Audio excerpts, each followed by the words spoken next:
গণভোটের ব্যাপারে বিএনপি কোনোভাবে রাজি হচ্ছিল না প্রথম দিকে। আমরা এটা জোর দিয়েছিলাম, কিন্তু শেষ পর্যন্ত বিএনপি গণভোটে রাজি হয়েছে। আমরা বিএনপিকে ধন্যবাদ জানাই।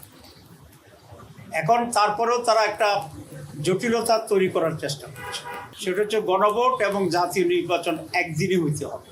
দুটো একেবারে আলাদা জিনিস। একটা হচ্ছে জাতীয় নির্বাচনে জনপ্রতিনিধিরা নির্বাচিত হয়ে দেশে কারা সরকার চালাবে সেটা সিদ্ধান্ত হবে। আর গণভোট হচ্ছে আমাদের কতগুলো রিফর্মস, সংস্কার, যেগুলো কিভাবে সরকার পরিচালনা হবে, কিভাবে নির্বাচন সুষ্ঠু হবে, কিভাবে প্রধানমন্ত্রীর ক্ষমতা থাকবে, এসব মৌলিক বিষয়। এটার সাথে এটার কোনো রিলেশন নেই। সেই জন্য আমরা বলেছি গণভোটের মাধ্যমে রিফর্মস কমিটি আলাদাভাবে এটাকে পাস করতে হবে। জনগণ যদি চায় রেফারেন্ডামে, জনগণ যদি হ্যাঁ বলে পাশ হয়ে গেল, জনগণ যদি না বলে পাশ হবে না, কারণ এটা জনগণই সর্বোচ্চ ক্ষমতার পায়। আর যদি জনগণ হ্যাঁ বলে তাহলে সেটার ভিত্তিতেই নির্বাচনের সাথে সম্পৃক্ততা আছে, যেমন আপার হাউস। তো আপার হাউস ইলেকশন হবে। এখন যারা বলছেন একসাথে হবে, তাহলে আপার হাউস ইলেকশন কখন হবে? এটা যদি পাস হয়ে যায় সে একটা জটিলতা। তারা বলছেন যে লোয়ার হাউসে যে ভোট হবে সেই ভোটকে আমরা গণে আপার হাউসের লোক বানাবো।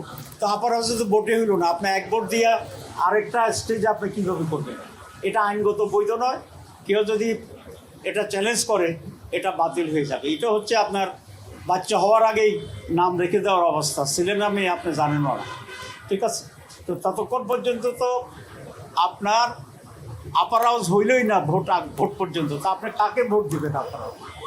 সেই জন্য এগুলো একটা, আবার যেহেতু তারা গণভোট চায় নাই, জনগণের চাপে সেন্টিমেন্ট দেখে তারা রাজি হয়েছে, কিন্তু প্যাঁচ একটা লাগাই রাখছে। আবার আমরা বলে আসছি যে কোনো প্যাঁচ টেঁচ এখানে আমরা বুঝি না। সহজ সরলভাবে গণভোট আগে হইতে হবে, আলাদা বিষয়। এটা যদি হ্যাঁ হয় এর ভিত্তিতে নির্বাচন, এটা যদি না হয় এটা মাইনাস করে নির্বাচন, খুব সোজা জিনিস। এখন প্রশ্ন তুলেছে তারা যে সময় আছে কিনা। সময় আছে, আপনারা জানেন 2টা গণভোট হয়েছে বাংলাদেশে, 3টা হয়েছে। এর মধ্যে একটা হয়েছে 21 দিনের ব্যবধানে, একটা হচ্ছে 70 দিনের ব্যবধানে। আমরা বলেছি নভেম্বরের লাস্টে গণভোট করেন, প্রায় 1 মাসের বেশি সময় আছে। তারপরে আরও 2.5 মাস থাকবে জাতীয় নির্বাচনের জন্য। সুতরাং এখানে সময়ের কোনো সমস্যা নয়। প্রশ্ন তোলা হয়েছে অনেক খরচ হবে না, অনেক খরচ হবে না। কারণ আমরা যে বাক্স কিনব 2টা নির্বাচনের জন্য কিনব, আমরা যে মেশিনারিজ কিনব সব 2টার জন্য কিনব। এখানে শুধু কালি, ছোট একটা কাগজ আর যাতায়াত ভাড়া, এই কয়েকটি হবে। তো জাতীয় স্বার্থের জন্য যেভাবে কোটি কোটি টাকা আমরা নির্বাচন করি, কেউ যদি এটা বলে যে নির্বাচন দরকার নাই কারণ এখানে প্রায় 1000 কোটি টাকা খরচ হয়, তো এটা কি যুক্তিগ্রাহ্য হবে? হবে না।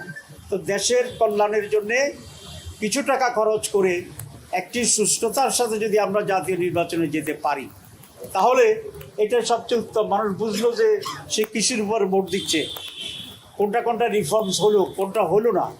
এই জন্য 3 নম্বর প্রশ্ন জটিলতা তৈরি করছে যে পয়েন্টস অফ ডিসেন্ট, যেটা নোট অফ ডিসেন্স যেটা, তো নোট অফ ডিসেন্স বা পয়েন্ট অফ ডিসেন্ট যেটা আছে, এটা রেফারেন্ডার কোনো সাবজেক্ট হতে পারে না।